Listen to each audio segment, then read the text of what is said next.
Salam jumpa para Bapak, Ibu, dan saudara-saudariku, juga para romo, bruder, suster, frater, dan adik-adik yang terkasih di dalam Tuhan Yesus Kristus. Berkah dalam. Hari ini adalah hari Minggu Paskah yang pertama, tanggal 17 April tahun 2022. Renungan akan diambil dari Injil Yohanes bab 20 ayat 1 sampai 9. Selamat Hari Raya Paskah. Tuhan sungguh telah bangkit. Haleluya. Kebangkitan Tuhan adalah bukti cinta kasih-Nya yang luar biasa kepada manusia dan juga ketaatannya kepada Bapa sampai pada akhirnya. Pagi-pagi benar di mana hari masih gelap, Maria Magdalena sudah pergi ke kubur Yesus untuk mengurapi dengan rempah-rempah. Dia adalah wanita yang berani dan rajin. Tetapi apa yang didapatinya? Jenazah Yesus tidak ada. Dan dia mengatakan jenazah Yesus telah diambil orang. Bahasa sederhana dari Maria Magdalena. Maria Magdalena yang dikasihi dan mengasihi Tuhan Yesus merasa kehilangan dan sangat sedih sekali. Dia adalah orang pertama yang melihat kubur kosong dan kemudian mewartakannya kepada Simon Petrus dan muridnya yang lain. Mereka adalah para saksi bahwa kubur Yesus dalam keadaan kosong tanpa jenazahnya. Maria Magdalena tidak tahu siapa yang mengambil dan diletakkan di mana. Yang pasti bukan orang sembarangan yang mengambil jenazah Yesus. Kitab suci mengatakan bahwa Allah yang telah mengurapinya, menyertai, membangkitkan dia. Hanya Allah lah yang sanggup melakukan apa yang tidak bisa dilakukan manusia.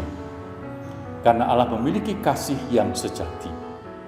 Maka Yesus yang telah diambil orang, dalam tanda petik, telah memasuki ruang hati para murid dengan kasih-Nya yang besar. Inilah yang menggerakkan dua murid berlari menuju makam kosong.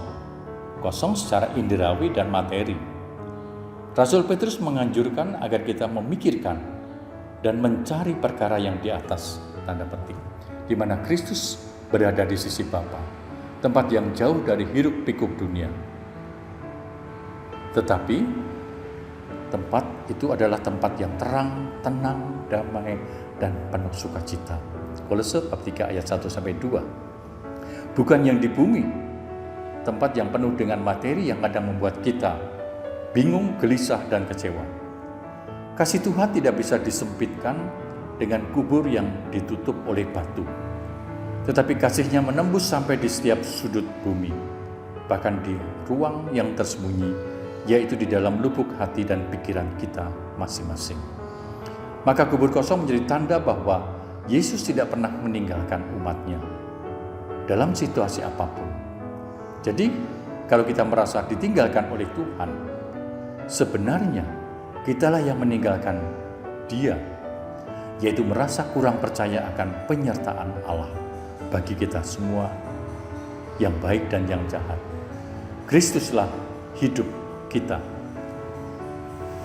Paulus menyatakan, bukan aku yang hidup, tetapi Dialah yang hidup di dalam aku.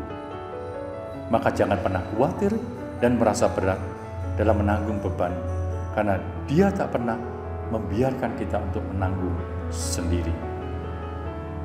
Kutipan lagu, cuplikannya kurang lebih demikian. Takkan pernah dibiarkannya ku berjalan sendiri, sebab Allah peduli. Apa refleksi rohani bagi kita semua? Yesus yang tinggal di hati kita masing-masing, rupanya menggerakkan kita untuk bisa seperti Maria Magdalena, yang atas dasar afeksi, ketekunan, dan keberaniannya yang kreatif, tergerak untuk mencari dan berjumpa dengan yang dikasihinya. Secara konkret, dengan segala kesibukan kita sebagai apapun dan dimanapun juga, Jangan sampai kita lupa untuk berdoa, berkomunikasi dengan Sang Kasih. Justru kita semakin semangat dalam mengembangkan talenta dan anugerah hidup ini secara kreatif dan berani. Keberanian yang kreatif, agar kita juga bisa menjadi saksi bahwa Kristus tetap hidup sekarang dan selama-lamanya, sampai zaman berakhir. Maka jangan pernah menunda untuk berbuat baik saat ada sedikit kesempatan untuk bersaksi. Amin. Tuhan memberkati. Dalam nama Bapa dan Putra dan Roh Kudus.